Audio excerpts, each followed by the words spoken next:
فرید حق فرید یا فرید حق فرید یا فرید حق فرید یا فرید حق فرید. تو جب وہاں پر جمعہ کے بعد ہم مصافحہ کرتے ہوئے نکل رہے تھے، بھیڑ کچھ زیادہ ہو گئی، تو پولیس والے جو جامع مسجد کے آس پاس کافی سیکورٹی کے اعتبار سے موجود تھے، کیونکہ ایک ہفتے پہلے وہاں پر وائلنس ہو گیا تھا پروٹیسٹ کی وجہ سے، وہ ایریا بھی سینسیٹیو ہے، لیکن ہمارا تو کوئی ایسا انٹینشن بھی نہیں تھا، نہ ہی کوئی ایسا مقصد تھا.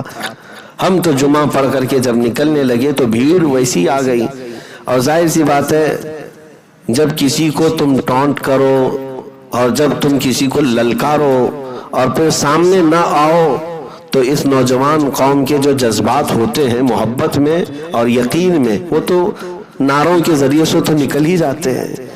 جب وہاں پر جو موجود لوگ تھے ان کے کانفیڈنس لیول کا مسئلہ تھا کہ الحمدللہ ہم حاضر تھے لیکن لومڑی کا بچہ نہیں آیا. تو جب ہم باہر نکلے تو انہوں نے شاید نعرے لگائے، حالانکہ ہم نے اس چیز کو منع کیا تھا کہ جامع مسجد کے احاطے میں ابھی تھوڑے دنوں کے سے حالات کی وہاں پر سنگینی ہے، ابھی بہت کچھ حالات وہاں پر ایسے چل رہے تھے، منع کیا. لیکن نیچے آتے آتے کچھ بچے، کچھ نوجوان جو الگ دور دراز علاقوں سے، وہیں سے دلی سے آئے تھے، وہ اپنے جوش میں نعرے لگائے ہوں گے. تو نیچے آنے کے بعد ہمارے ساتھ پولیس والوں نے کہا کہ آپ تھوڑی دیر کے لیے تھانے میں چلیں، اور ہمیں پتہ ہے ان کی تھوڑی دیر کتنی ہوتی ہے، پھر بھی ہم نے کوآپریٹ کیا اور ان کے ساتھ چلے گئے. ہم نے جو صاحب لے جا رہے تھے ان سے پوچھا بھی تو انہوں نے کہا 10 سے 12 منٹ. تو آج ہمیں پتہ چلا منٹ جو ہے وہ گھنٹے میں بولا جاتا ہے، کیونکہ وہ 12 گھنٹے کے بعد میں باہر آیا تو اب سمجھ میں آیا کہ جب وہ منٹ بولے تو گھنٹہ سمجھنا چاہیے، اور اگر کہے کہ 10-12 گھنٹے کے لیے تو پھر اب آپ آگے کی بات سمجھیں. تو ہم گئے، لیکن جانے کے بعد انہوں نے ہمارے ساتھ اچھا برتاؤ ہی کیا، عزت کے ساتھ ہی پیش آئے.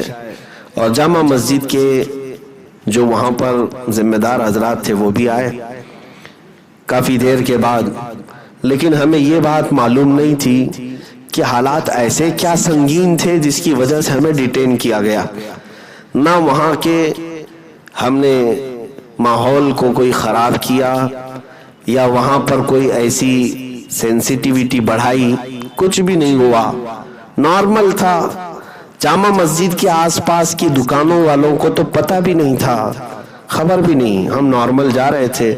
لیکن پھر بھی کچھ مہربان لوگ ہوتے ہیں اور وہ چاہتے ہیں کہ میں تھوڑی دیر تک ان کے ساتھ بیٹھا رہوں.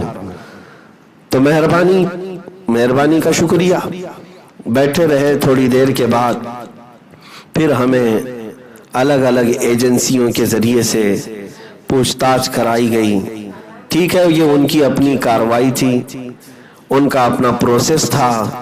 جتنی ایجنسیاں تھیں انہوں نے اپنے اپنے اعتبار سے تحقیقات کیا اور اچھے انداز میں ہی کیا. ہم نے ان کا سپورٹ کیا، انہوں نے ہمیں سپورٹ کیا. ان کے سپورٹ کا مطلب آپ سمجھتے ہیں کہ اچھے سے بات کر لینا، باقی اور کسی بات کی بات میں نہیں کہہ رہا ہوں. لیکن مسئلہ یہ تھا کہ ہمارے ساتھ 6-7 لوگ تھے. اچھا، یہ بھی بات میں آپ کو بتا دوں کہ ہم گئے تھے تو ایسا نہیں کہ میں نے کسی سے کہا نہیں. علماء اکرام جو ہمارے ہیں ان سے میں نے مسلسل رابطے بھی کیے اور میں بلایا بھی. کئی علماء اکرام کی اپنی اپنی مصروفیات تھی. دلی کے علماء بھی، انہوں نے سب مجھے دعاؤں سے نوازا اور کہا بھی کہ آپ پہنچے، ہم لوگ سب ساتھ میں ہیں.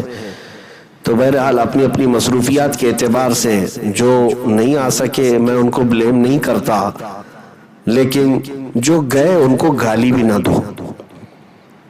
2 چیزوں کا آپ لوگوں کو خیال رکھنا چاہیے کہ جو علماء نہیں جا سکے ان کو بلیم مت کرو، ان کو تان و تشنیع مت کرو کہ آپ کیوں نہیں گئے، فلاں کیوں. سب پر فرض نہیں ہے، سب پر واجب نہیں تھا. لیکن جو گئے ان کو گالی کیوں دیتے ہو کہ ان کو کیا ضرورت تھی، وہاں کیوں گئے، جان جوخم میں ڈالنے کے لیے گئے، فلاں گئے، آپ سے یہ بھی ہو سکتا تھا، وہ بھی ہو سکتا تھا. میرے عزیزوں، یہ راستے پرخطر ہیں، ہمیں بھی پتہ ہے. سیدنا امام حسین شہید کربلا، کیا انہیں معلوم نہیں تھا کہ 22,000 کی فوج کے سامنے جانے سے کیا ہو سکتا ہے؟ ان کا خاندان، ان کے بچے اور ان کا گھر بار وہ لوگ ماریں گے۔ تو کیا امام حسین نے رخصت کا راستہ اختیار کر کے اپنے گھر کو ترجیح دی کہ میں گھر میں بیٹھ جاؤں گا، کچھ نہیں کروں گا؟ نہیں، بلکہ حسینی کردار امام حسین، امام عالی مقام نے یہ ثابت کر دکھایا کہ اگر حق کی بات آئے تو ڈٹے رہ جاؤ، اگر قتل بھی ہو جائے تو کچھ فرق نہیں پڑتا، اس لیے کہ اسلام زندہ ہوتا ہے ہر کربلا کے بعد۔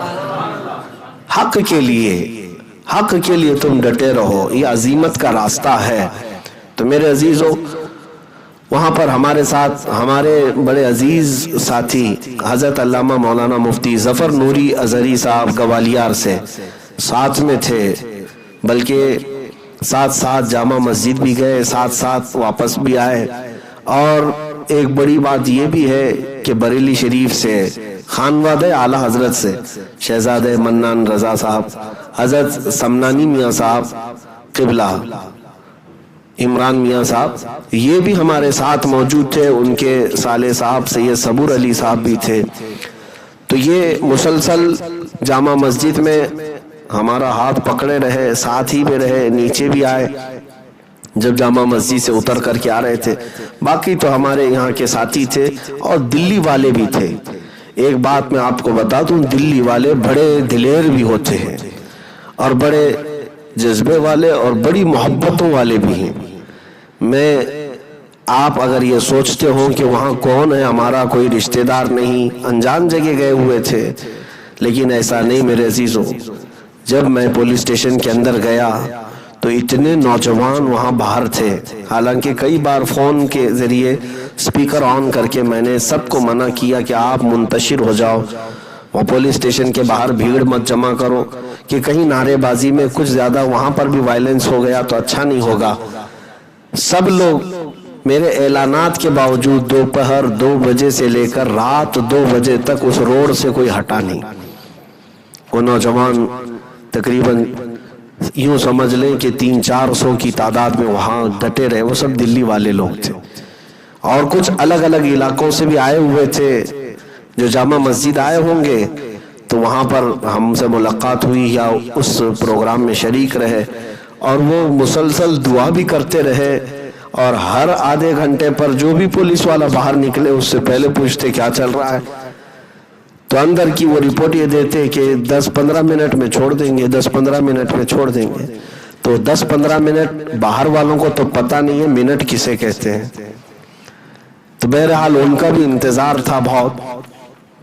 اور اندر جب یہ وقت گزرتا عصر کو پہنچا تو الحمدللہ انہوں نے ہمیں نماز بھی وہاں پر پڑھنے کا موقع دیا، مغرب بھی پڑھنے کا موقع دیا، عشاء بھی پڑھنے کا موقع دیا۔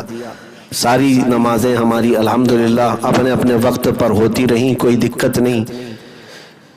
اب رات کے 12-1 بجے تک باہر کئی لوگوں کو بے چینی تھی، اضطراب تھا، جو محبت کرتے ہیں ان لوگوں کی بے چینی تھی، لیکن اللہ رب العزت کی ہر تدبیر غالب آتی ہے۔ مولا کریم کا احسان ہے، فضل ہے کہ رات کے 2 بجے آئی بی والوں نے اور دوسری خفیہ ایجنسیوں نے جو اپنی اپنی تحقیقات کرنی تھی کر کے انہوں نے رپورٹ دی، اور پھر جو تھانے انچارج تھے انہوں نے کہا کہ مفتی صاحب اب آپ جا سکتے ہیں۔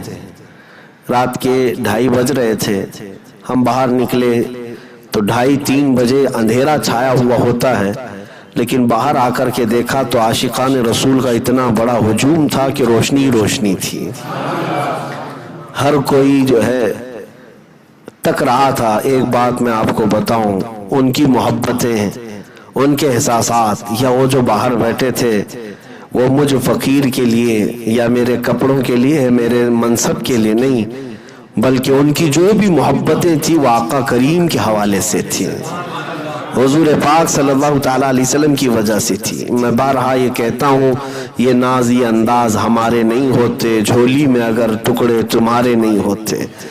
نبی پاک صلی اللہ تعالیٰ علیہ وسلم کی نسبت ہی سے وہ ہم سے محبت کرتے رہے۔